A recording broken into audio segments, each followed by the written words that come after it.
What is going on, YouTube Nation? This is Dark Dividend. If you guys are new to my YouTube channel, make sure you subscribe and hit the notification bell so don't miss future videos. So I just finished my clinical.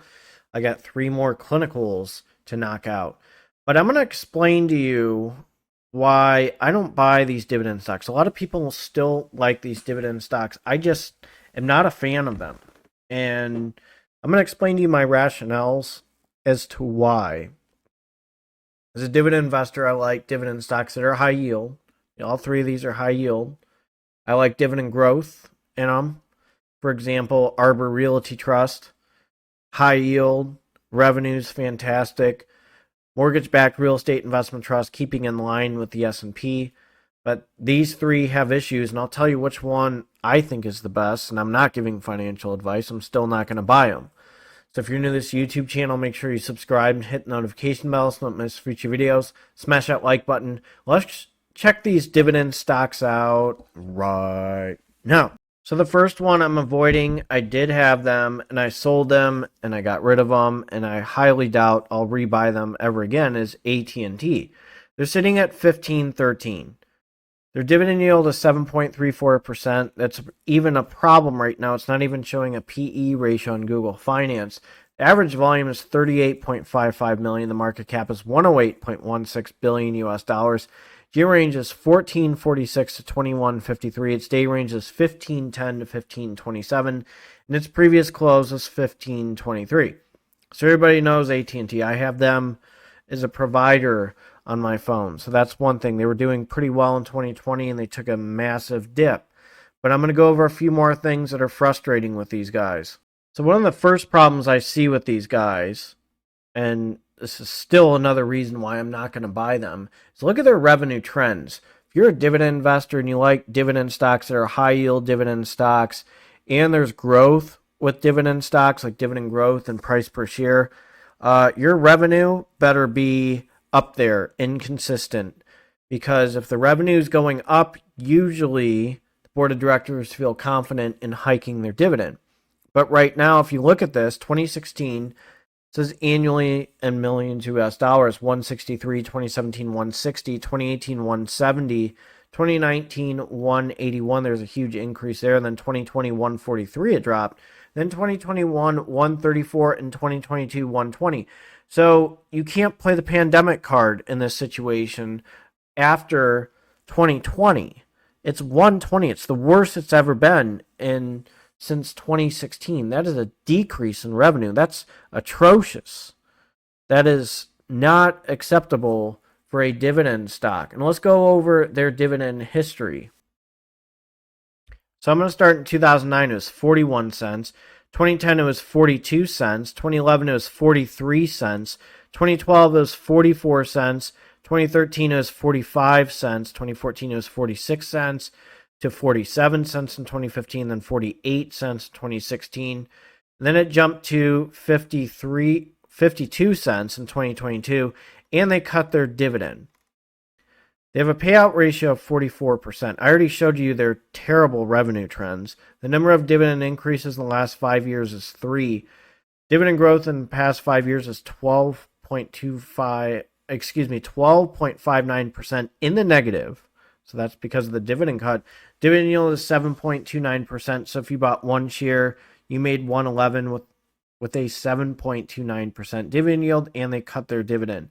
I got rid of these guys. I won't touch them with a 10-foot pole until they start making some serious changes, and I don't see that happening anytime soon. Let's jump to the next dividend stock. Next stock is Verizon. They significantly dropped over time. They're sitting at 34.86. In the past 5 years, they've been down 32.19%. A dividend yield of 7.48%. I think they are a little bit more reputable as a dividend stock compared to AT&T, but I still am not going to buy them. PE ratio of 6.80. Average volume 22.34 million. The market cap is 146.64 billion US dollars. G range is 33.72 to 51.17. Day range is 34.71 to 35.24, and its previous close was 35.01. So I'm going to jump to their revenue trends and their dividend history real quick, and then I'll go over one more thing. So I'm going to start in 2016, and this is annually in millions So I'm going to start in 2016. This is annually in millions US dollars. 125, 2017, 126, 2018, 130, 2019, 131, 2020, 128, 2021, 133, and 2022, 136. So there is a little bit of an increase in revenue, which is attractive. And I'll jump to its dividend history. So 2011, it was 49 cents quarterly to 50 cents. 2012, it's 52 cents. 2013, it's 53 cents. 2014, it's 55 cents. 2015, 57 cents. So you see some growth, which is good. 2016, 58 cents. 2017, 59 cents. Then you get 60 cents in 2018 and 2019. And then 2020, 62 cents to 63. And then it cracks 65 cents in 2023. So they have a payout ratio, according to Zacks, of 52%. Number of dividend increases the last 5 years is 5. Dividend growth in 5 years is 2.04%. So if you bought one share, you made 261 with a 7.46% dividend yield. Let's look a little bit further into these guys. So their payout ratio, according to Simply Wall Street, is 51% with a 7.5% dividend yield. Dividend per share is 261. Earnings per share is 513. So dividend forecast in 3 years is 7.8%. Now, the one thing that turns me off with these guys is their revenue trends. I just don't know how they'll do revenue-wise. There's a little bit of uncertainty with them. So I don't have these guys, and I don't own them, but they are better than AT&T stock. Now let's jump to the final dividend stock. And the final dividend stock is IBM Common Stock. It's sitting at 132.84, a dividend yield of 5.00% or 5%, a PE ratio of 70.91, average volume 4.62 million. The market cap is 120.62 billion US dollars. G range is 115.55 to 153.21. Day range is 132.57 to 135.33, and its previous close was 134.44. So IBM is a huge company. And I'm going to go over their revenue and dividend history and some red flags. So right here, I already see some problems. This is annually in millions US dollars. 2016, 79,919. 2017, 79,139. 2018, 79,591. 2019, 57,714. 2020, 55,179. 2021, 57,350. In 2022, 60,530. So there's a huge decrease in revenue, which is a huge turnoff for me. I like consistency with revenue. This is why I like Hercules Capital and a lot of these business development companies. Usually their revenue is pretty strong for them to hike their dividend. Remember, with a business development company, 90% of what they make have to go back to investors.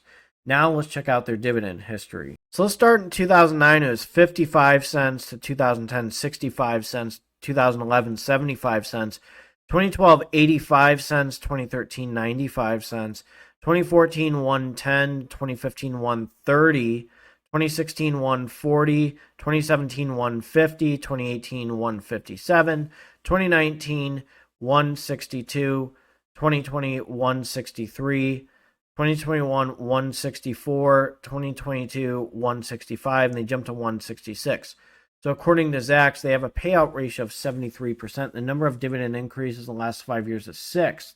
Dividend growth in 5 years is 1.01%. So if you bought one share, you made 664 with a 4.94% dividend yield. But wait, we have a few more things.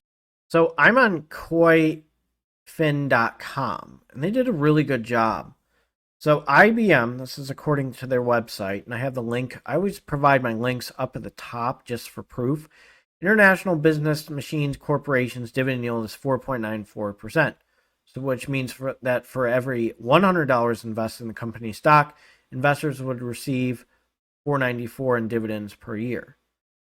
IBM's payout ratio is 325.7%, which means 325.7% of the company's earnings is paid out in dividends. A low payout ratio may indicate that the company has a strong financial position and can invest in growth opportunities, while a high payout ratio may indicate that the company is returning most of its earnings to shareholders. So that's one thing that's a problem. they have a high payout ratio. And they've been hiking their dividend for years, but is that dividend sustainable? Doesn't look good. I think the one thing they have going for them is they are so big as a company that they can make adjustments, and they're a little bit more detailed. They have a little bit bigger of a niche versus Verizon and AT&T. I'm still not going to buy them, but it's just like, of the three, Verizon may be the best. I would still won't buy any of the three. So I just wanted to do this. I just wanted to switch it up a little bit. I'm gonna try to post a video on Saturday, but a lot of people were asking me to do videos on AT&T, IBM, and Verizon. I had to be a little bit more in depth, to explain my rationales as to why I'm not buying them. So if you're new to this YouTube channel, make sure you subscribe and hit the notification bell so you don't miss future videos. And I will jump to my disclaimer, and happy Dividend Warrior Wednesday. Take care. So as a reminder, this is a disclaimer notice. This is not financial advice for entertainment purposes only. Disclaimer in the description. Always consult with a financial advisor regarding financial advice. I do not give financial advice. I will tell you I do not give financial advice. There's always a risk regarding investing, and you can lose a lot of money. My channel is for entertainment purposes only, and I reveal to you my dividend investing journey. Do not take this with any form of financial advice in these videos. I hope you enjoy my video, and make sure you subscribe and hit the notification bell so you don't miss future videos. Thank you so much for watching this.